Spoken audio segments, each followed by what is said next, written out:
alegria e satisfação que cumprimentamos os nossos amigos e irmãos do portal Escola Dominical com a gloriosa paz de nosso Senhor e Salvador Jesus Cristo. Estamos dando início a mais uma pré-aula, esta ferramenta que o portal Escola Dominical disponibiliza no início da semana, para que os irmãos possam melhor preparar a sua aula da Escola Bíblica Dominical. Leiam a revista das lições bíblicas, assistam a esta pré-aula, leiam o nosso texto de apoio, ou pelo menos os slides do nosso texto que nós publicamos no site do portal Escola Dominical, portalebd.org.br. Nós não seguimos o texto da revista. A nossa proposta aqui é trazer subsídios complementares aos amados irmãos. Nosso site publica 5 ou 6 textos sobre a revista, sobre a lição dos adultos. Também publica textos de apoio, videoaulas, dinâmicas de todas as faixas etárias do currículo da Casa Publicadora das Assembleias de Deus e de outros currículos de Escola Bíblica Dominical. Durante a semana, também disponibilizamos breves comentários em áudio das leituras diárias sugeridas na revista. Os irmãos terão um momento devocional e também terão maiores informações a respeito da lição. Durante a semana, poste a sua pergunta na sala dos professores do portal Escola Dominical. Nós não respondemos perguntas feitas nos comentários das nossas redes sociais. Se alguém responder, nós não nos comprometemos com esta resposta. No sábado à noite, às 19 horas, horário de Brasília, o irmão é nosso convidado para assistir à transmissão ao vivo do estudo preparatório dos professores e amigos da Escola Bíblica Dominical da Igreja Evangélica Assembleia de Deus, Ministério do Belém, na sede aqui em São Paulo. O irmão também é nosso convidado para comparecer presencialmente à reunião. Mas, se não puder, nós estamos aqui para interativamente no chat tirar as suas últimas dúvidas. Mas isto é apenas a preparação da Escola Bíblica Dominical. Ela somente se realiza quando o povo do Senhor vai à casa do Senhor no dia do Senhor para estudar a palavra do Senhor. Neste terceiro trimestre de 2023, nós estamos estudando o tema A Igreja de Cristo e o Império do Mal. Como viver neste mundo dominado pelo espírito da Babilônia. O nosso comentarista é o pastor Douglas Roberto de Almeida Baptista, pastor presidente da Assembleia de Deus da Missão do Distrito Federal, na capital da República, presidente do Conselho de Educação da Convenção Geral das Assembleias de Deus do Brasil e vice-presidente da Rede Assembleiana de Ensino. E hoje, neste último bloco do trimestre, onde nós estamos estudando qual o comportamento, qual a conduta que a igreja deve ter nesses seus embates contra o império do mal, porque nós estamos estudando os embates da igreja e do mundo. E neste último bloco nós estamos vendo o que é preciso a igreja fazer para poder lutar e vencer o mundo. Porque a vontade de Jesus é que nós vençamos o mundo. Em primeiro lugar, ele nos deixou o exemplo. Ele venceu o mundo. João 16:33.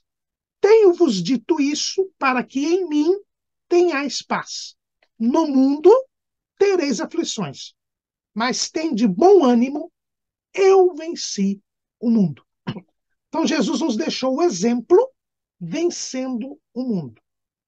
E disse para que nós estejamos nele, porque nele nós teremos paz. Mas no mundo nós teremos aflições. E ele não quer que saiamos fisicamente do convívio com este mundo até o retorno dele para buscar a igreja. Enquanto a igreja estiver na terra, ela tem um trabalho a fazer. E este trabalho é no mundo. É por isso que Jesus diz lá na sua oração sacerdotal, João 17:15, não peço que os tires do mundo, mas que os livres do mal. E para sermos libertos do mal, nós temos que tomar algumas atitudes. Nós temos que ter uma conduta, um comportamento. Na lição passada, quando se iniciou este último bloco, nós já vimos que é preciso que nós renovemos de dia em dia o homem interior. A nossa alma e o nosso espírito precisam diariamente ser renovados. E nós vimos que eles são renovados mediante o desenvolvimento contínuo da fé. Como disse o apóstolo Paulo, lá em Romanos, capítulo 1, versículos 16 e 17. Porque não me envergonho do evangelho de Cristo, pois é o poder de Deus para a salvação de todo aquele que crê, primeiro do judeu e também do grego. Então, primeiro nós cremos em Jesus, e aí nós saímos do mundo. Somos resgatados das trevas espirituais, somos resgatados do poder de Satanás e somos transportados para o reino do Filho do seu amor. Passamos a viver sob o poder de Deus. Passamos a estar em Cristo. Aí passamos a pertencer à igreja. Mas a igreja continua no mundo dominado pelo maligno. E por isso é atacada por ele. Porque é um corpo estranho. O reino de Deus está agora entre os homens. E porque nele, quer dizer, no Evangelho, se descobre a justiça de Deus de fé em fé. Como está escrito, o justo viverá da fé. Em Cristo Jesus, tendo crido no Evangelho, nós agora vamos descobrindo a justiça de Deus de fé em fé. Este desenvolvimento contínuo da fé, que é esta renovação cotidiana do homem interior, é a primeira providência que devemos ter para vencer o mundo. Jesus disse que no mundo teríamos aflições, mas nele, em Cristo, nós teríamos paz. E esta paz, que é esta comunhão com Deus, esta comunhão com Deus depende, em primeiro lugar, do desenvolvimento contínuo da fé, que é esta firmeza, esta fé viva, esta fé perseverante de que nós falamos na lição passada. Mas, além do desenvolvimento contínuo da fé, nós também precisamos cultivar a convicção cristã. E este é o título da nossa lição de hoje. Cultivando a convicção cristã. O desenvolvimento contínuo da fé deve ser acompanhado do cultivo da convicção cristã. Quando nós falamos em cultivo da convicção cristã, nós falamos, em primeiro lugar, da convicção cristã. Cultivar é cuidar. Cultivar é tomar cautela, é tomar cuidado. Então, nós precisamos tomar cuidado, nós precisamos cultivar, nós precisamos cuidar da convicção cristã. Mas se eu preciso cuidar da convicção cristã, em primeiro lugar, eu preciso saber como nasce a convicção cristã. Como é que ela surge? Porque veja bem que convicção é o resultado de um convencimento. Então, em primeiro lugar, eu fui convencido. a servir a Deus, a crer em Jesus. A convicção cristã, ela não nasce com o ser humano. Nós não nascemos convencidos a servir a Jesus. Pelo contrário, nós temos a natureza pecaminosa. Lá em Gênesis, capítulo 5, versículo 3, a Bíblia nos fala que Sete, que foi o primeiro que invocou o nome do Senhor, ele era pecador. Gênesis 5 e 3. E Adão viveu 130 anos e gerou um filho à sua semelhança, conforme a sua imagem, e chamou o seu nome Sete.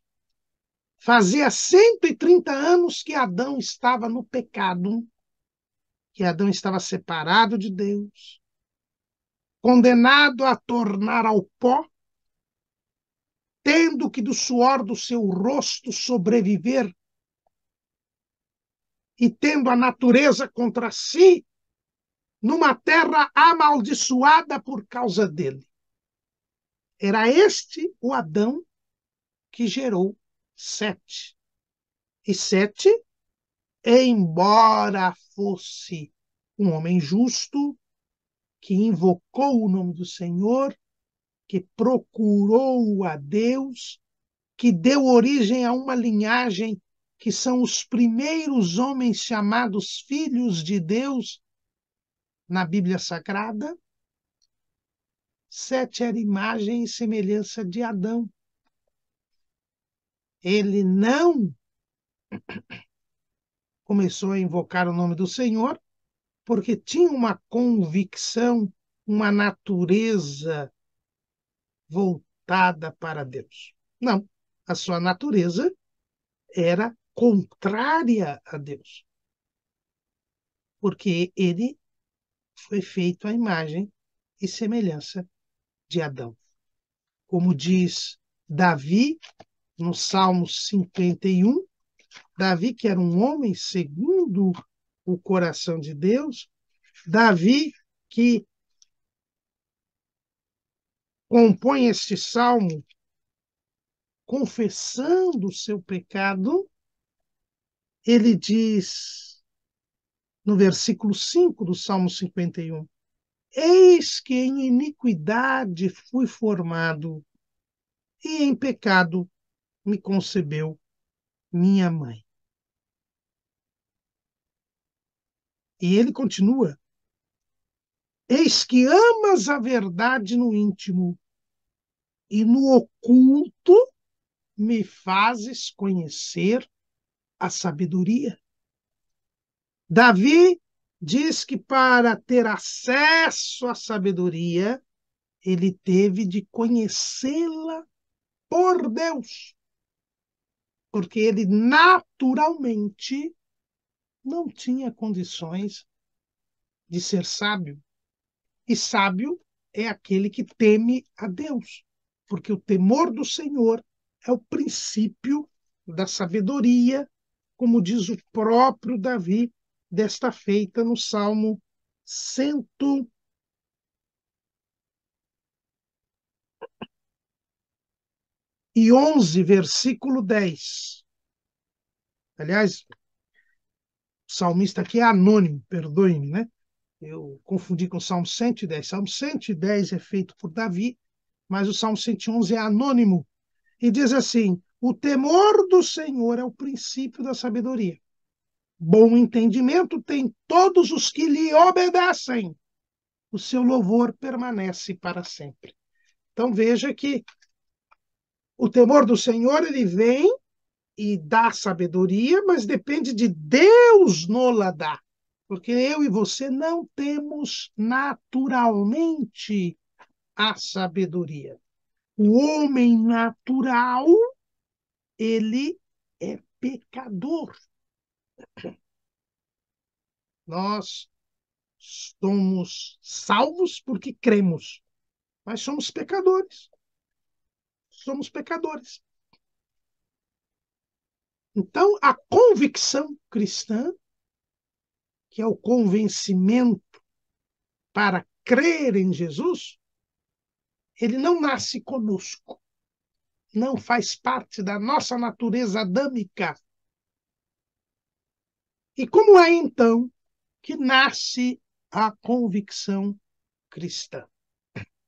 A convicção cristã nasce pela operação do Espírito Santo. Jesus nos explica isso. No Evangelho segundo escreveu João, no capítulo 16, Jesus fala, versículo 7, todavia digo-vos a verdade, que vos convém que eu vá, porque se eu não for, o Consolador não virá a vós. Mas se eu for, enviar-vos-ei. E quando ele vier, convencerá o mundo do pecado e da justiça e do juízo. Nossa convicção cristã nasce da ação do Espírito Santo. O Espírito Santo age desde o dia de Pentecostes de forma ilimitada e com plena liberdade neste mundo dominado pelo maligno. Jesus veio, e nós vamos falar disso mais minudentemente na última lição, mas Jesus veio e instalou o reino de Deus na face da terra. Ele disse isto lá em Lucas 16.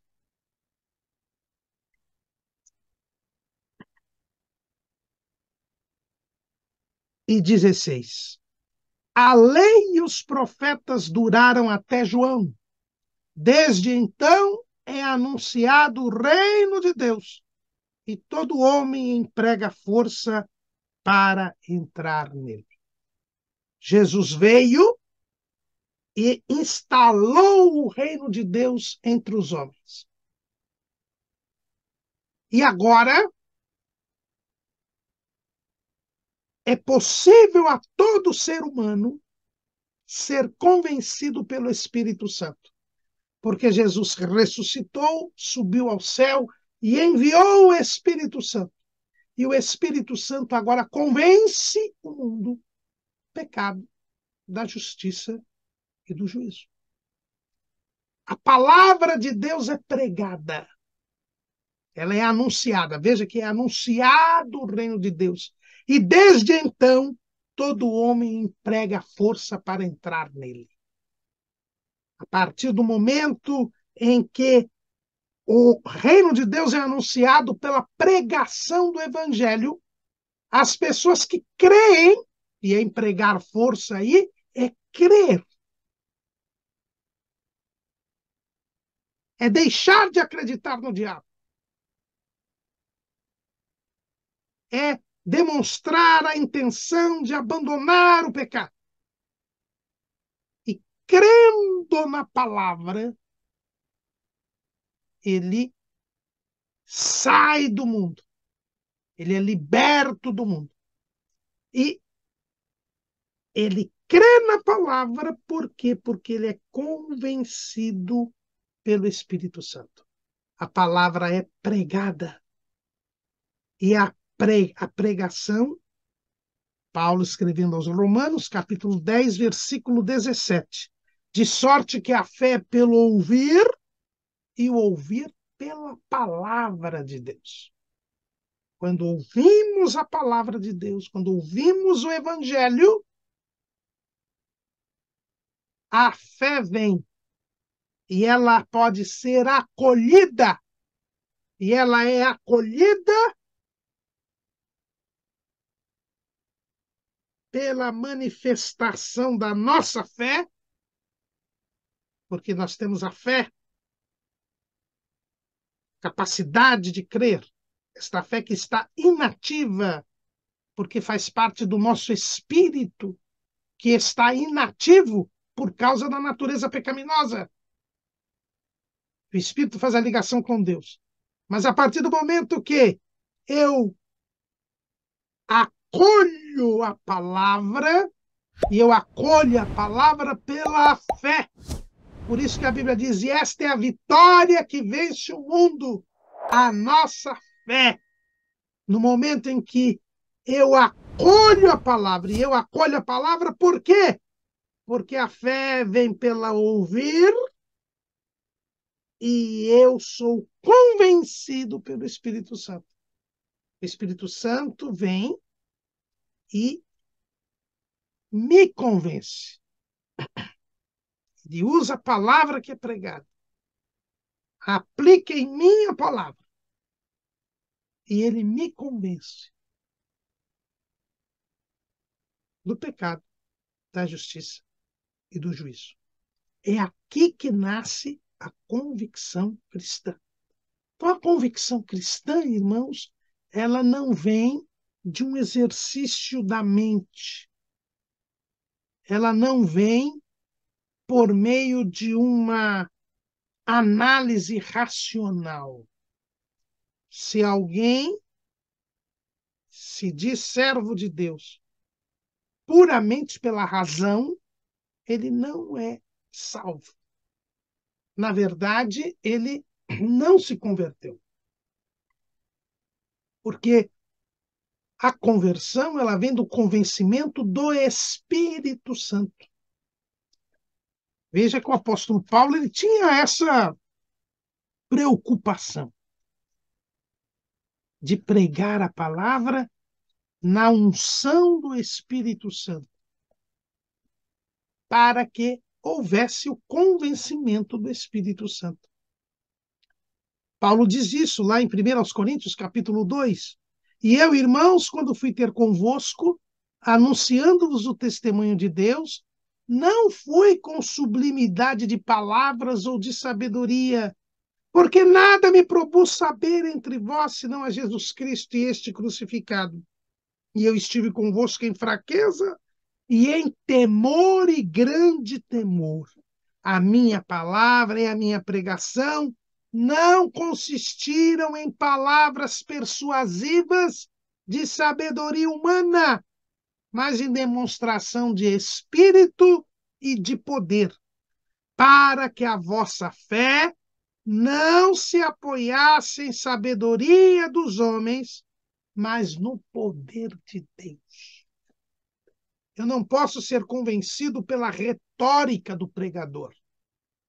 Eu não posso ser convencido por argumentos racionais. Não. Eu tenho que ser convencido pelo Espírito Santo. A convicção cristã, ela não vem de filosofias. A convicção cristã, ela não vem de um cálculo racional. A convicção cristã, ela vem por meio do Espírito Santo. Quando a palavra de Deus é pregada, quando o evangelho é pregado, o Espírito Santo me convence, em primeiro lugar, do pecado. A primeira coisa que existe da convicção cristã. E é por isso que a segunda lição que nós vimos nesse trimestre falava sobre a deturpação da doutrina bíblica do pecado. O mundo precisa enganar o homem a respeito do pecado, para que ele continue na perdição. Porque o primeiro passo para eu me tornar um cristão, para eu me tornar um discípulo de Jesus, para eu me tornar um integrante da igreja, um membro da igreja, para eu entrar no reino de Deus, é eu notar, eu perceber que eu sou um pecador.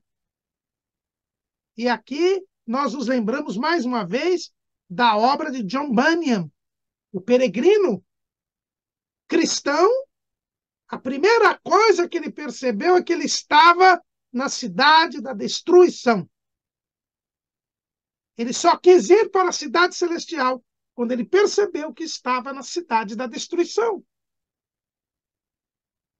Eu só vou querer ir para o céu se eu notar que eu estou perdido, que eu preciso ser salvo. A convicção cristã nasce, em primeiro lugar, do convencimento do Espírito Santo sobre o pecado. E quando ele vier, convencerá o mundo do pecado. E Jesus explica: do pecado, porque não creem em mim. A convicção cristã é a convicção de que eu sou um pecador e que eu preciso crer em Jesus. Eu preciso admitir que sou incrédulo, que eu recusei crer em Deus, que eu me recuso a glorificar a Deus, que eu existo para glorificar a Deus, que eu existo para servir a Deus e que Deus quer compartilhar da sua glória comigo. Sem esta convicção, eu não me torno um discípulo de Jesus. E é por isso que nos dias de hoje o mundo procura convencer as pessoas, não só nos dias de hoje, mas principalmente nos dias de hoje, de que não existe pecado, de que Deus tolera tudo, de que Deus é bonzinho, de que pecado é algo cultural, é apenas um consentimento, um consenso, que não existe certo nem errado, que tudo é bom, que tudo é relativo, que não faz mal você fazer isso, não faz mal você fazer aquilo. E assim você vai se afastando cada vez mais de Deus, e assim você vai tendo uma consciência cada vez menos sensível à voz de Deus, até chegar a ter uma consciência, uma mente cauterizada, que é insensível a Deus, um coração endurecido, que muitas vezes não tem mais como se reverter e voltar a servir a Deus. Essa história do não faz mal já funcionava nos dias do profeta Malaquias, os dias em que se estabeleceu a indiferença, a falta de temor de Deus. Malaquias fala disso, capítulo 1, no versículo de número, vamos ver aqui, Malaquias, capítulo 1, versículo 8. Porque quando trazeis animal cego para o sacrificardes, não faz mal. E quando ofereceis o coxo ou o enfermo, não faz mal. Ora, apresenta ao teu príncipe, terá ele agrado em ti? Ou aceitará ele a tua pessoa? Diz o Senhor dos Exércitos. É a história do não faz mal. Isso é fanatismo. Não, isso não tem nada a ver. É a armadilha que o inimigo constrói no mundo que é dominado por ele, para que você perca a convicção cristã. Porque a primeira coisa que o Espírito Santo nos convence é do pecado. Convence que nós somos pecadores, que nós somos inimigos de Deus, que nós estamos contrariando a Deus, desobedecendo a Deus, deixando de acreditar em Deus, deixando de reconhecer o senhorio de Deus. E que assim agindo nós iremos nos perder. Estamos nos perdendo. O Espírito Santo nos convence do pecado porque nós não cremos em Jesus. Ele nos convence que nós precisamos crer em Jesus. E por crermos em Jesus, nós confessamos os nossos pecados e abandonamos a vida de pecado para crer em Jesus, para alcançar a salvação. Quem crê em Jesus, ouve o que Jesus disse. Qual era a pregação de Jesus? Pregação de Jesus, Marcos, capítulo 1, versículo 15. E dizendo, o tempo está cumprido e o reino de Deus está próximo, arrependei-vos e crede no Evangelho. A mesma mensagem pregada por Pedro no dia de Pentecostes e que será pregada pela igreja até o dia do arrebatamento. Atos capítulo 2, versículo 38. E disse-lhes Pedro, arrependei-vos, e cada um de vós seja batizado em nome de Jesus Cristo para perdão dos pecados, e recebereis o dom do Espírito Santo. Arrependimento, mudança de atitude, mudança de mentalidade. É a palavra grega metanoia, uma nova mentalidade, uma nova maneira de viver, uma nova maneira de agir. O Espírito Santo nos convence do pecado. Então, a convicção cristã reconhece que somos pecadores e que temos de crer em Jesus para sermos salvos. E que precisamos confessar e deixar o pecado. A convicção cristã reconhece que somos pecadores. Mas não é só isso. O Espírito Santo também nos convence da justiça, porque vou para meu Pai e não me vereis mais. Eu preciso ser convencido de que Jesus é o modelo, o exemplo a ser seguido. Eu sou pecador, eu não presto, eu sou mau. Eu tenho que crer em Jesus. Quando eu creio em Jesus, confesso os meus pecados, me arrependo, eu aí me liberto do pecado. Meu pecado é perdoado. O sangue de Jesus me purifica de todo o pecado. João fala disso na sua primeira carta. Primeira carta de João, capítulo 1, versículo 9. Se confessarmos os nossos pecados, ele é fiel e justo para nos perdoar os pecados e nos purificar de toda a injustiça. Eu creio que Jesus é o Salvador. Eu creio que eu me convenço que sou um pecador e creio que Jesus é o Salvador. E por crer que Jesus é o Salvador, eu confesso o meu pecado, abandono a vida de pecado. E o sangue de Jesus Cristo me purifica de todo pecado. Ele me perdoa e eu sou purificado. Isso eu fui convencido do pecado. Agora eu sou convencido da justiça.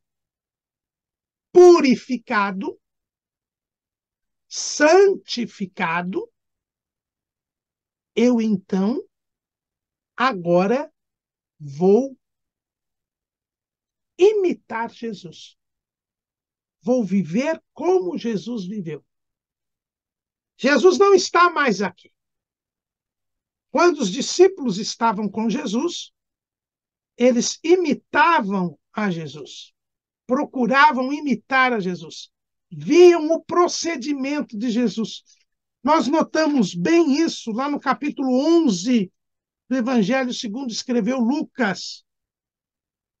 E aconteceu que, estando ele a orar num certo lugar, quando acabou, lhe disse um dos seus discípulos: Senhor, ensina-nos a orar, como também João ensinou aos seus discípulos.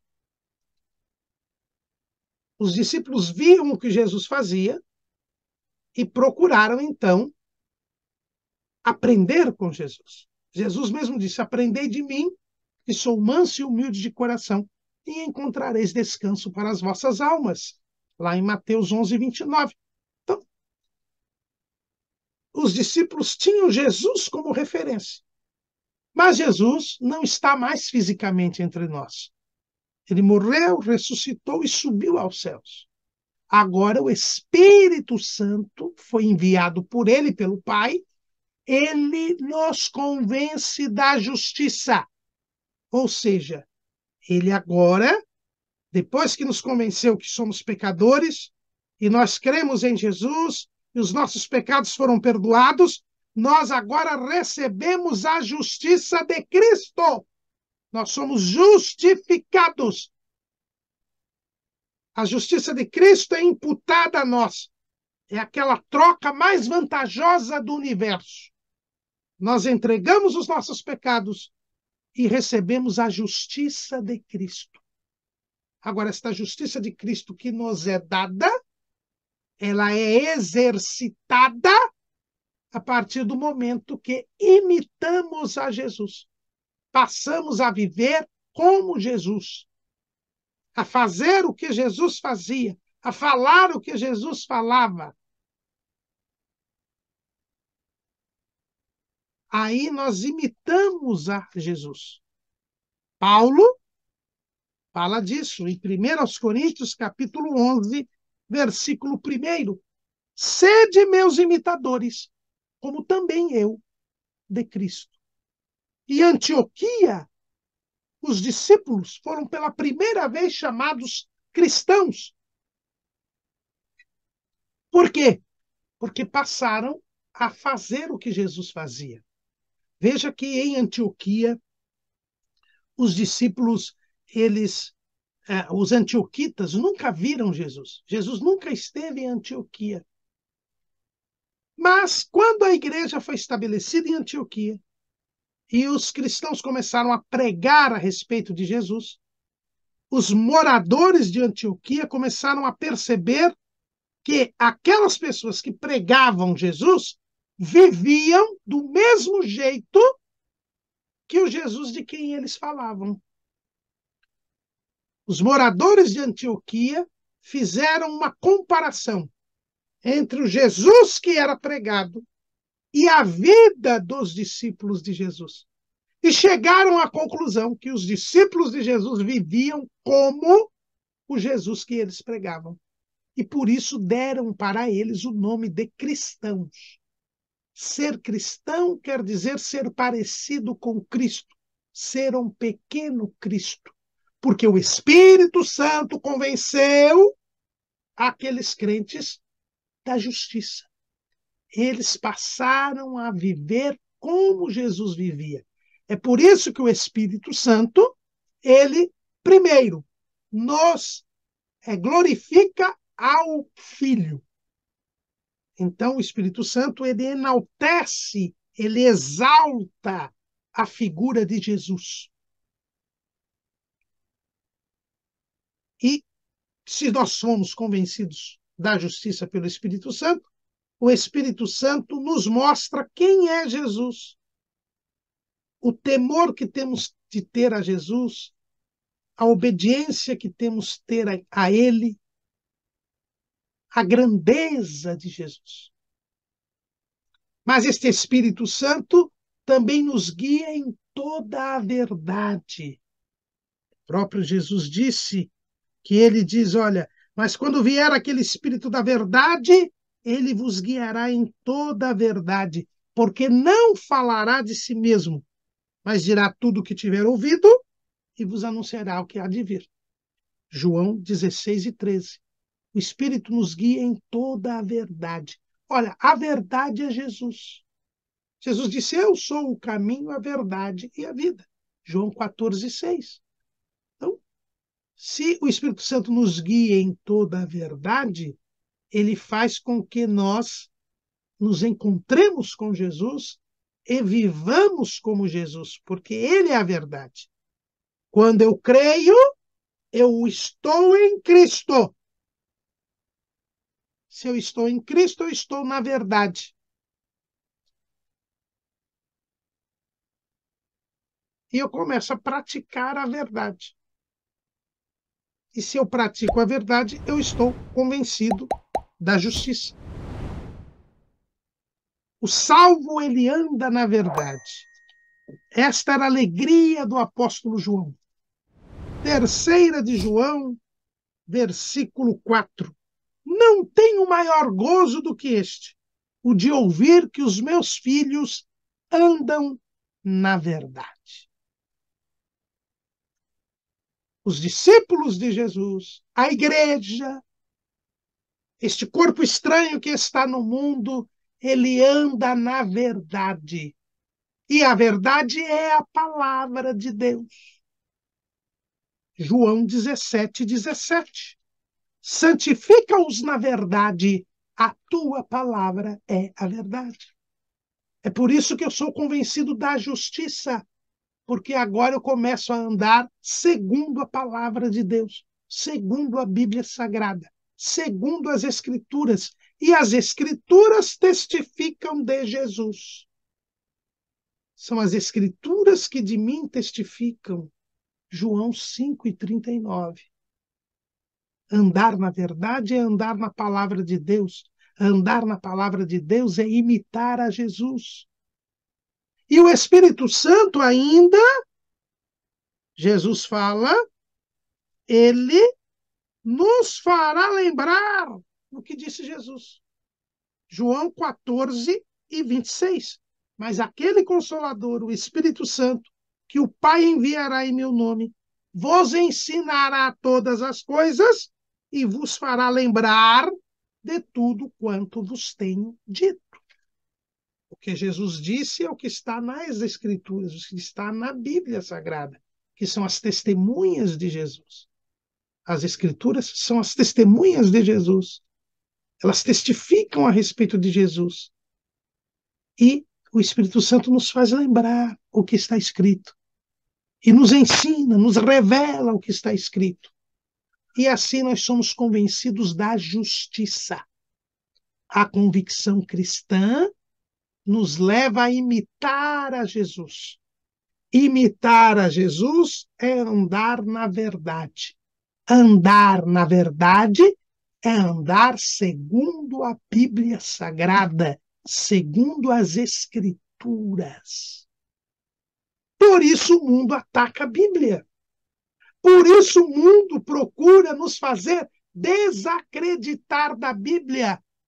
É por isso que nós tivemos a lição de número 3, que fala sobre o perigo do ensino progressista, que fala a respeito do liberalismo teológico, desta falsa teologia que é incrustada no meio da igreja para nos fazer desacreditar na Bíblia. Porque a convicção cristã depende de andarmos na verdade. O Espírito Santo nos convence da justiça e por isso nós passamos a andar na verdade. Nos lembramos do que Jesus disse e por isso obedecemos a palavra de Deus e cremos que a Bíblia é a palavra de Deus. A tua palavra é a verdade. A convicção nos faz ser bíblicos.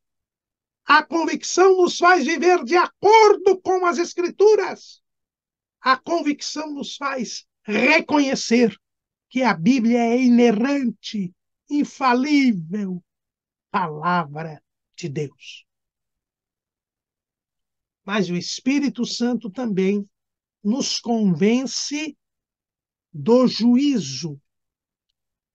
E do juízo, porque já o príncipe deste mundo está julgado.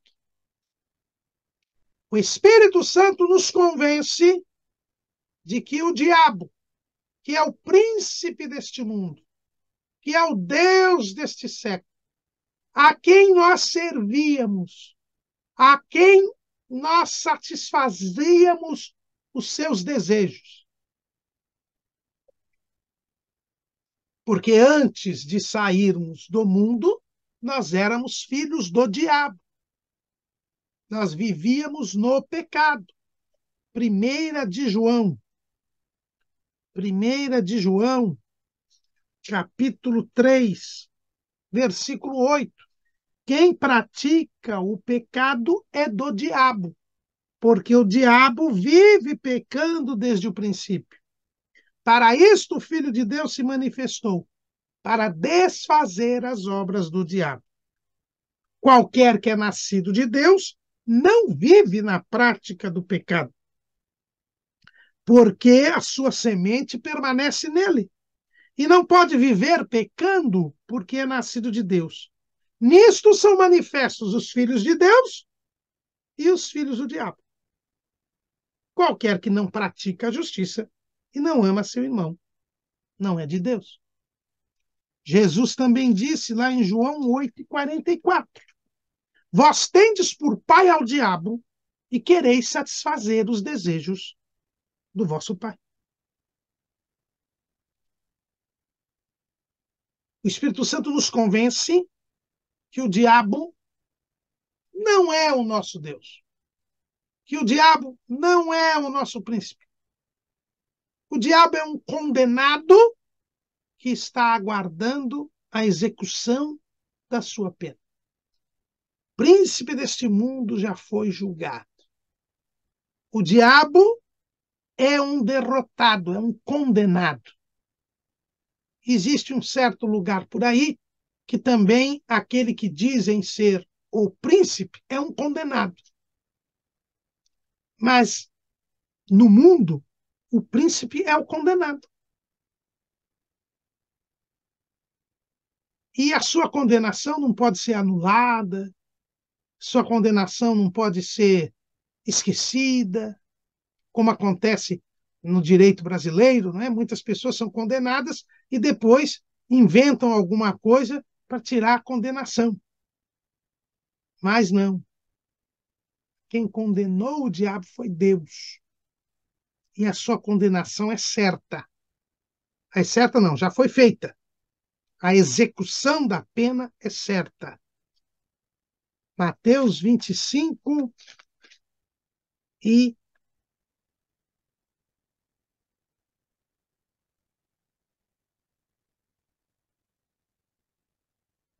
Mateus 25 e 41. Então dirá também aos que estiverem à sua esquerda: Apartai-vos de mim, malditos, para o fogo eterno, preparado para o diabo e seus anjos. O Espírito Santo nos convence de que se nós continuarmos satisfazendo os desejos do diabo, nós iremos para o fogo eterno, assim como ele irá. Ele já foi julgado. Ele é um condenado, sem apelação.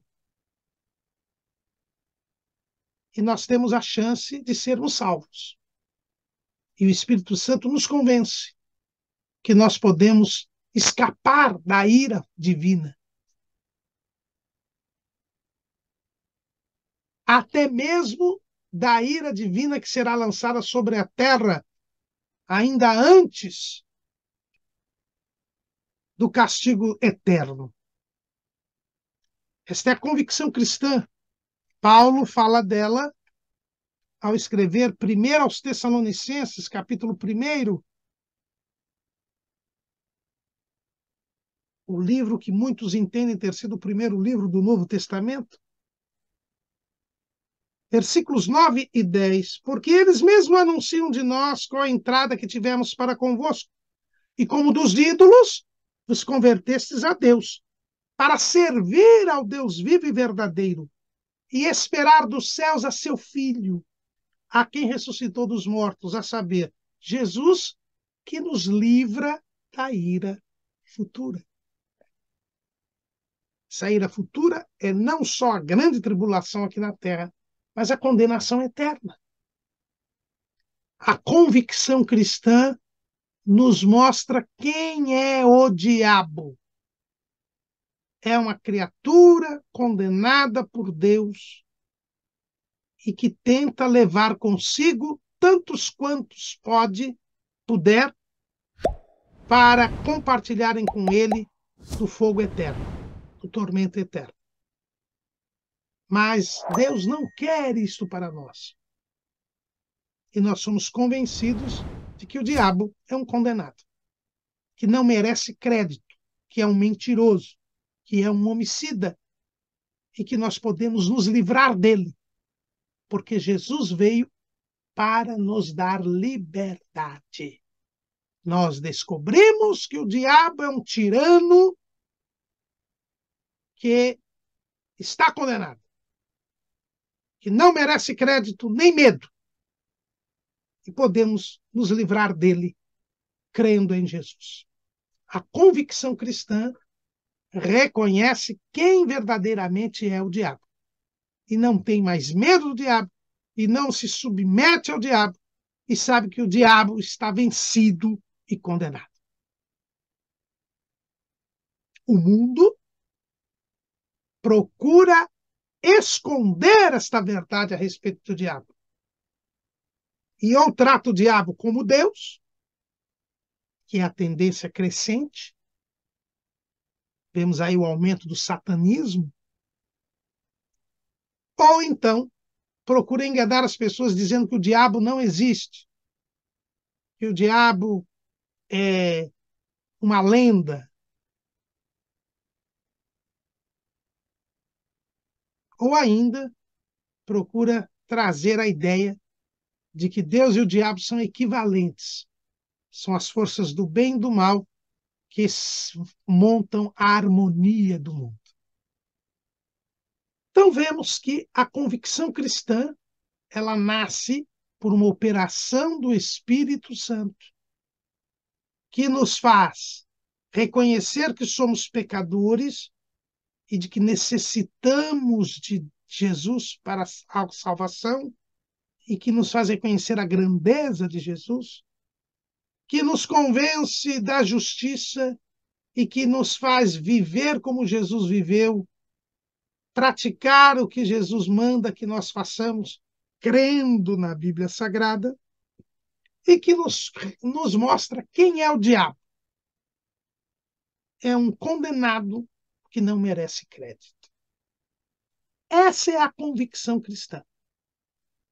E esta convicção cristã, que nasce no momento em que somos convencidos pelo Espírito Santo, e convencidos pelo Espírito Santo, nós confessamos o nosso pecado, nos arrependemos, e aí o Senhor nos justifica, nos regenera, nos adota como filhos, nós nos convertemos, mudamos a direção da nossa vida e passamos a viver andando na verdade, fazendo a vontade de Deus, que é a chamada santificação progressiva. Veja que o convencimento do Espírito Santo dá início à continuidade, né? Dá início ao processo da nossa salvação. E aí vem o arrependimento, a regeneração, a santificação, a adoção, a santificação posicional, a adoção e depois a santificação progressiva.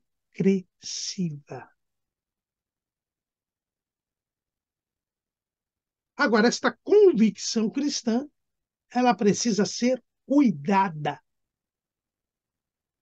Nós temos que cultivá-la. Deus fez o homem para o cultivo, para o cuidado das coisas que Deus colocou sob a sua administração.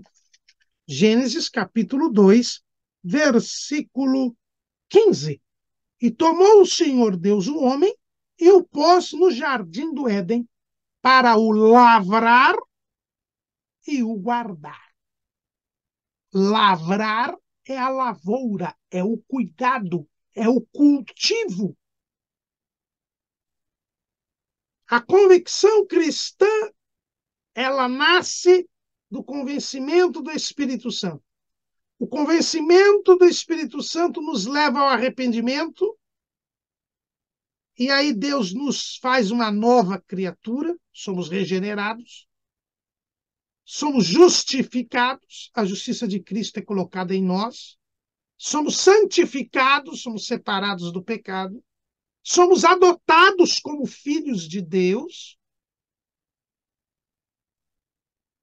e somos mantidos separados do pecado, somos firmados, como diz o Salmo 40, firmados os nossos pés, adquirimos a firmeza, mas agora cabe a nós manter esta convicção cristã. Cabe a nós cuidarmos desta preciosidade que Deus nos deu, que é a salvação. A salvação é esta joia preciosa que o Senhor nos deu. E Jesus lembra bem a igreja de Filadélfia: guarda o que tens, para que ninguém tome a tua coroa. Nós temos prometido um galardão, um prêmio, uma recompensa, mas eu preciso guardar a salvação, cuidar dela. Esta imagem nos é dada pelo apóstolo Paulo, lá na primeira carta aos Coríntios, no capítulo 3, no versículo 5. Pois quem é Paulo e quem é Apolo, senão ministros pelos quais crestes? E conforme o que o Senhor deu a cada um, eu plantei, Apolo regou, mas Deus deu o crescimento. A convicção cristã é como a salvação, né? Paulo diz que ele plantou a igreja, pregou o evangelho, e nós já vimos aqui hoje, com demonstração do Espírito e do poder, para que a fé se apoiasse no poder de Deus. Ele planta e Apolo rega, cuida. Apolo foi cuidar depois dos crentes em Corinto. A convicção cristã é assim, ela é plantada.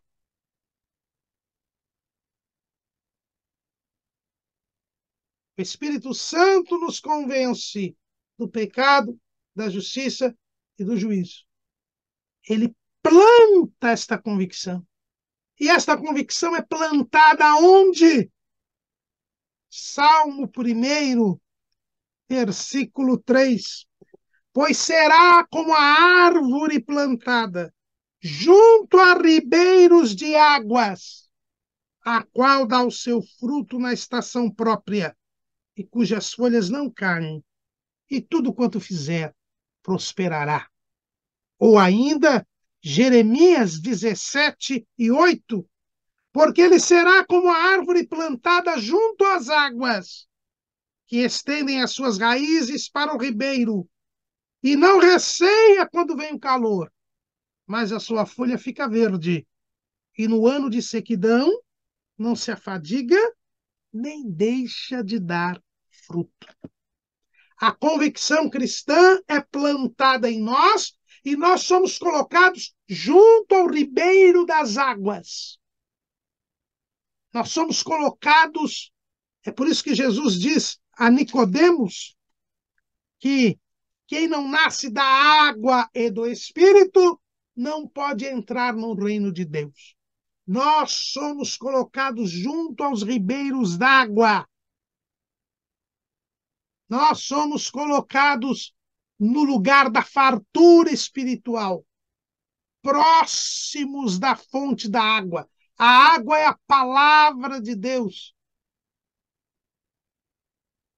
Jesus cuida para que a sua igreja esteja junto aos ribeiros de águas, esteja junto à palavra, para ser limpo pela palavra que ele tem falado, para ser alimentado pela palavra, para poder crescer pela palavra. A árvore que é plantada junto aos ribeiros de águas, como diz o salmista e como diz o Jeremias, pode parar de chover, pode vir a seca, mas ela não deixa de dar fruto porque ela está junto das águas.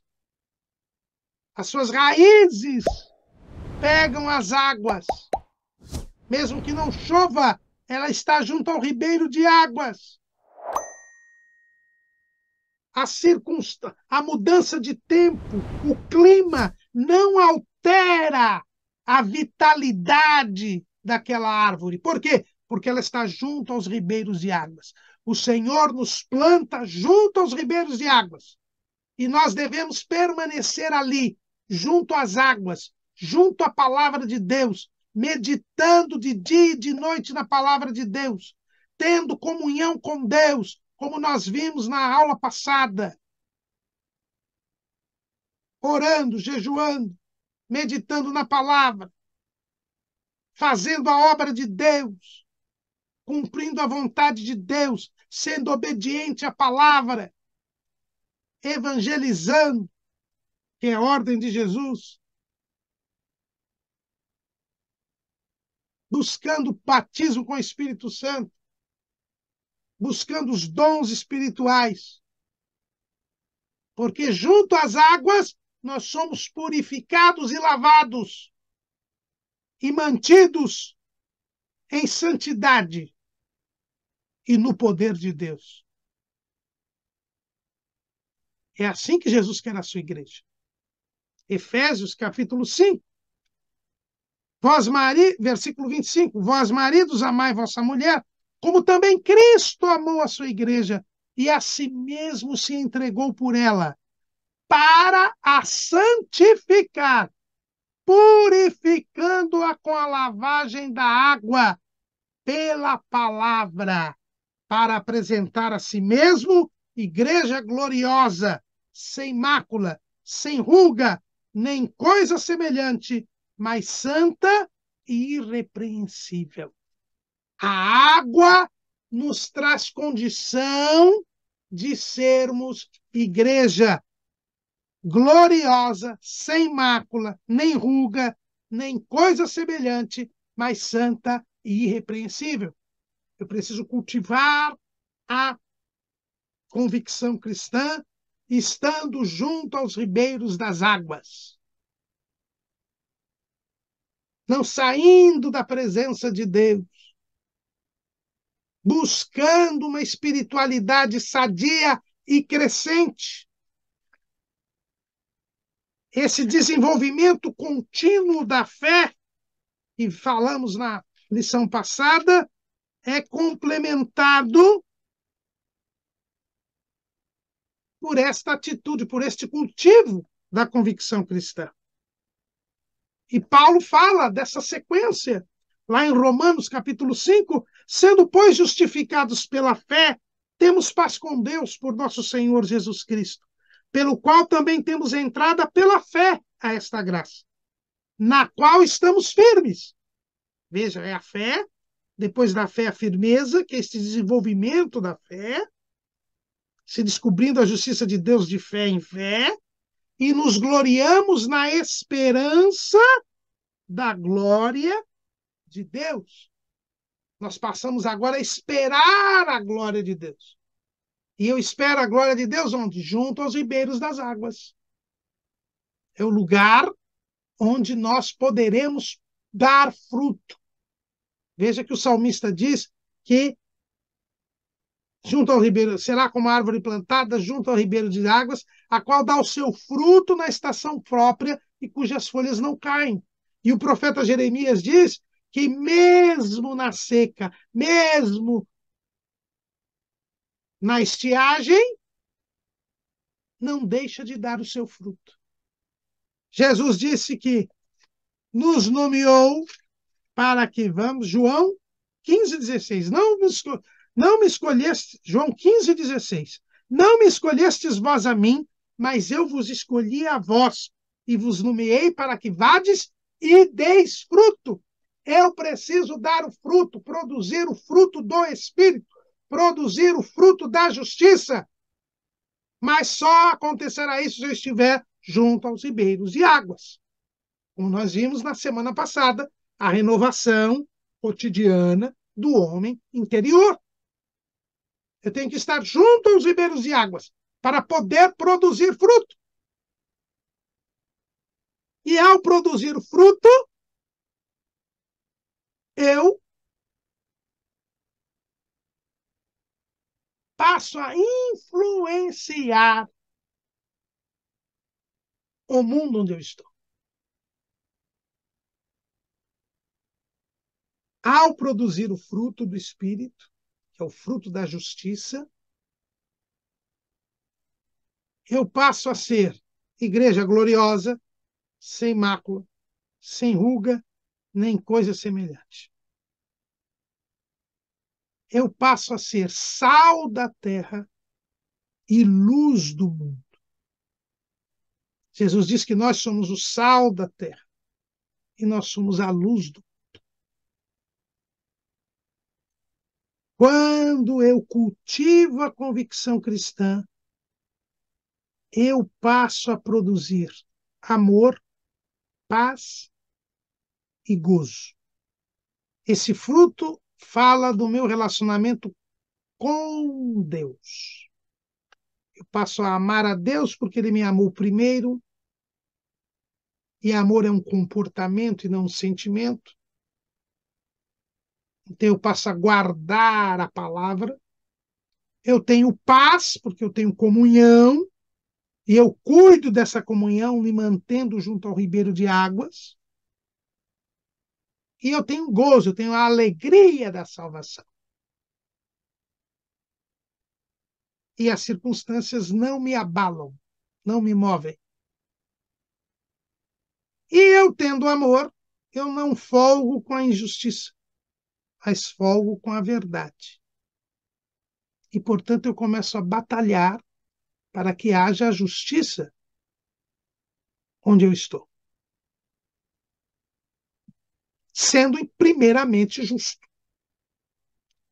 Quando eu produzo o fruto do Espírito, eu passo a ter longanimidade, benignidade e bondade. Aí o meu relacionamento com o próximo, eu passo a ser longânimo, paciente, passo a suportar as adversidades, mas eu passo a querer bem as pessoas, é a benignidade. E eu passo a fazer o bem para as pessoas, como Jesus fazia. Como Deus ungiu a Jesus de Nazaré com o Espírito Santo e com virtude, o qual andou fazendo o bem e curando a todos os oprimidos do diabo. Eu começo a fazer o bem e começo a curar os oprimidos do diabo. Ou seja, eu começo a retirar a opressão diabólica que existe no mundo. Eu começo a atuar contra o mundo. Eu começo a abalar o mundo. Não por revolução, não por mudança política, não. Pelo meu comportamento, pela presença de Deus na minha vida. A igreja vai modificando, abalando as estruturas pecaminosas que geram a injustiça na sociedade, que geram o mal, mas por meio da produção do fruto do Espírito. E nós temos, quando produzimos o fruto do Espírito, temos a mansidão, a fé e a temperança. Isso nos fala do nosso comportamento conosco mesmo. Né? Nós somos humildes e nos submetemos à vontade de Deus, aos desígnios divinos. Nós somos fiéis ao Senhor, comprometidos com Deus, e nós temos o domínio próprio, o autodomínio. Com isso, as concupiscências, as paixões, elas não têm lugar entre nós. E quando isto acontece, nós nos transformamos em sal da terra. Nós passamos a dar sabor a este mundo. O mundo sente o nosso sabor. E sabor tem a mesma origem da palavra sabedoria. nós começamos a mostrar ao mundo a sabedoria por causa do nosso temor ao Senhor. E as pessoas começam a notar a diferença que há em nós. E vão querer saber por que nós temos esperança.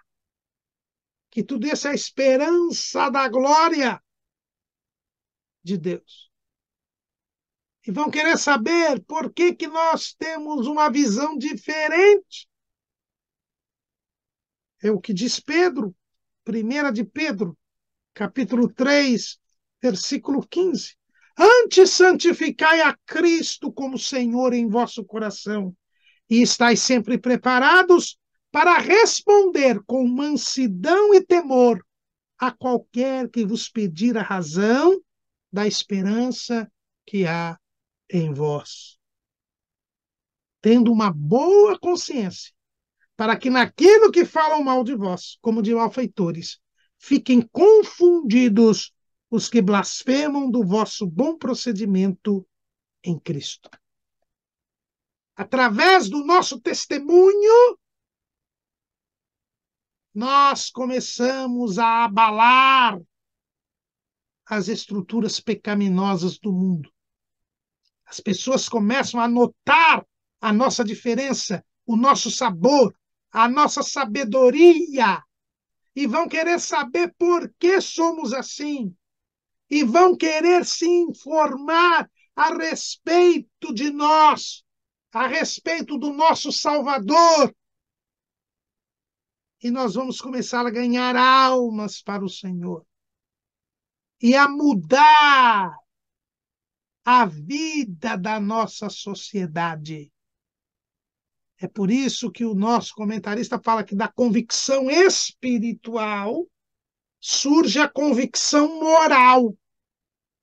Porque aí nós começamos a viver de outra maneira, a mostrar uma outra maneira de viver, não mais a maneira de viver que por tradição recebemos dos nossos pais, mas uma maneira de viver nova, fundada no Evangelho, na palavra de Deus, descomprometida com o pecado, e as pessoas vão começando a adotar estes princípios, estes valores, ainda que não se convertam. É por isso que o Evangelho vai transformando a sociedade. E a transformação não vem por vitória eleitoral, não vem por revolução política, não, a transformação vem pela conversão, pela imitação dos valores e dos princípios da palavra de Deus. E nós nos impomos pelo nosso comportamento, pela nossa conduta, porque as pessoas começam a sentir a diferença. É por isso que Jesus diz que nós somos o sal da terra, que as pessoas começam a sentir um sabor diferente. E vão querer saber por quê que é esse sabor diferente. E vão querer sentir sempre esse sabor diferente. Porque é muito melhor uma comida com sal do que uma comida insossa. E é por isso que Jesus diz que nós somos a luz do mundo, porque nós vamos brilhar, refletir a glória de Deus como um espelho.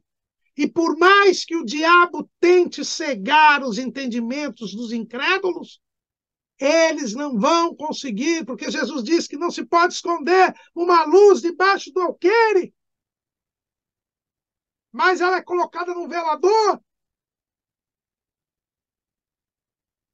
A igreja aparecerá, como mostra a capa da nossa revista, como um farol. Nós apareceremos como astros no mundo, como filhos de Deus inculpáveis no meio de uma geração corrompida e perversa, resplandecendo como luz no mundo. E as pessoas, ao verem a luz, quererão desfrutar desta claridade, perceberão que estão nas trevas. Foi assim, voltando lá para o peregrino do John Bunyan. Foi por meio de evangelista que cristão percebeu que estava na cidade da destruição e abandonou a cidade da destruição para ir para a cidade celestial.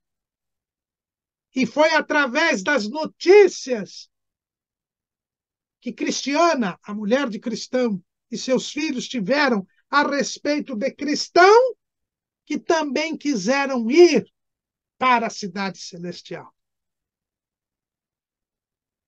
A convicção espiritual gera uma convicção moral. E esta convicção moral gera uma convicção social.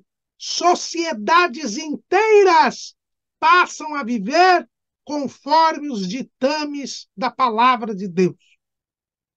E isso só pode trazer bem-estar. Qual é a luta do diabo nos dias de hoje? É justamente para destruir a civilização cristã. A civilização que se construiu através da pregação do Evangelho. O mundo depois da vinda de Jesus é outro. Não é à toa que o calendário é dividido em antes de Cristo e depois de Cristo. A civilização cristã que surgiu, a cristandade que surgiu dos valores e princípios da palavra de Deus, ela hoje está sendo demolida, ela hoje está sendo destruída, até para cumprimento da palavra de Deus. Mas é inegável que a vinda da igreja para o mundo mudou o mundo. Mesmo aqueles que não se converteram passaram a viver em sociedades que estavam seguindo os princípios e valores da palavra de Deus. E por isso é uma sociedade que dignifica o homem, uma sociedade muito melhor do que as sociedades pagãs do passado. E hoje nós estamos numa decadência visível, até as pessoas que não são espirituais notam a situação terrível que está a humanidade, justamente porque se está demolindo a civilização cristã. Mas nós devemos cultivar a convicção cristã.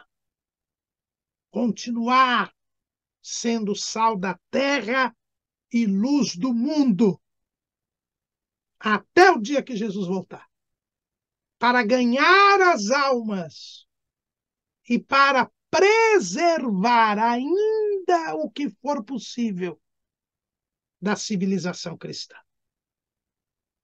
Porque o mundo não se corrompe totalmente enquanto a igreja aqui estiver. Porque ainda somos sal da terra, ainda somos luz do mundo. E enquanto a igreja estiver na terra, não teremos a corrupção completa, porque o sal impede, ainda preserva. E não teremos a escuridão completa, porque a igreja ainda ilumina este mundo. Amém.